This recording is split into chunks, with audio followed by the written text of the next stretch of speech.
Russian authorities have formally charged Daria Trepova with terrorism offenses over the killing of Russian military blogger Vladlen Tatarsky. Russian state media TASS reported that preliminarily, it was Trepova who handed Tatarsky a figurine with explosives at the cafe. A witness said Trepova gave the statuette to the event's host, before moving to a different part of the room. A male interrogator then asks Trepova what she did at the cafe. She replies that she brought the figurine, but declined to answer who gave it to her. Don't forget to subscribe to BNC News for more updates.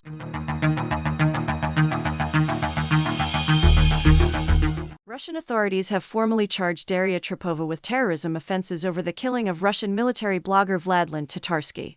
Trepova, 26, was charged under the criminal code pertaining to a terrorist act committed by an organized group that resulted in the deliberate infliction of death on a person, and the illegal carrying of explosive devices committed by an organized group, according to a court statement published Tuesday.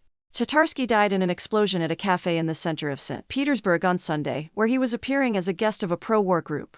Investigators allege that Trepova, acting at the behest of Ukraine, brought a statuette filled with explosives to the venue and handed it to Tatarsky. It subsequently exploded, killing him and injuring more than 30 other people. The Russian Investigative Committee has requested that Trepova remain in detention until June 2. Multiple videos show the moments leading up to the explosion. One 25-second video shows Tatarsky standing with the event's host receiving an unexpected gift. Video shows the blogger taking the statuette out of a box, a small figurine painted gold and wearing a combat helmet in his likeness. The footage then pans over to a woman in the audience, purportedly Trepova.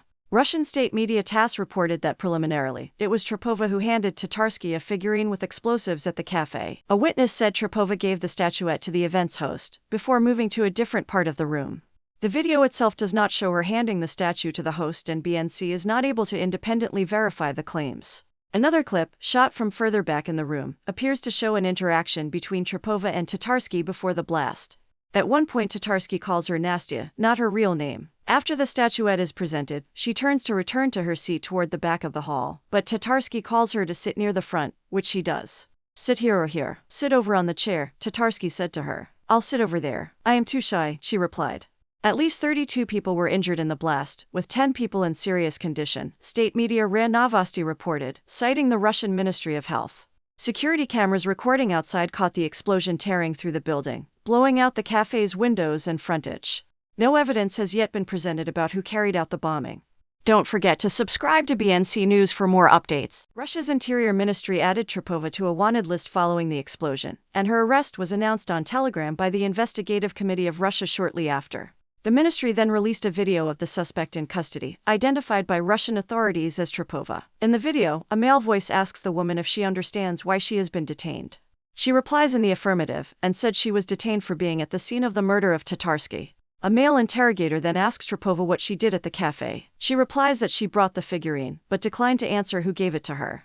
The video was selectively released by the Russian authorities, and it's unclear if she was speaking under duress. Human rights advocates and international observers say Russian police routinely use torture and ill treatment to extract confessions, and Russia's security service uses coercion and entrapment to recruit informants among Russia's opposition groups.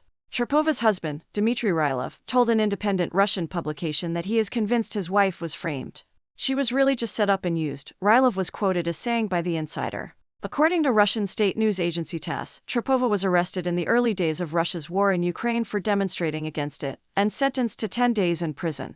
Her husband was a member of the Libertarian Party of Russia, TASS said. Trepova, however, was not associated with the small political party, and the Libertarian Party has denied she was ever a member or supporter.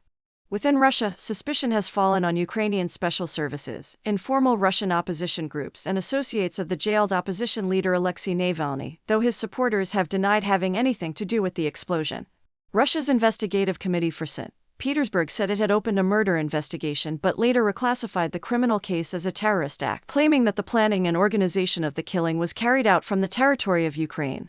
Kremlin spokesperson Dmitry Peskov also called the explosion a terrorist attack and accused Ukraine of being behind it. "There is evidence that the Ukrainian special services may be involved in the planning of this terrorist attack," Peskov said. Ukraine has said little about the explosion, beyond blaming and fighting in Russia. On Monday, Ukrainian President Volodymyr Zelensky declined to make any comment about the blast. Tatarsky, whose real name was Maxim Fomin, was one of Russia's most outspoken and ultranationalist military bloggers, known for his ardent pro-war commentary and occasional criticism of Moscow's battlefield failures. He amassed a large following on the social media platform Telegram for his commentary on Russia's invasion of Ukraine.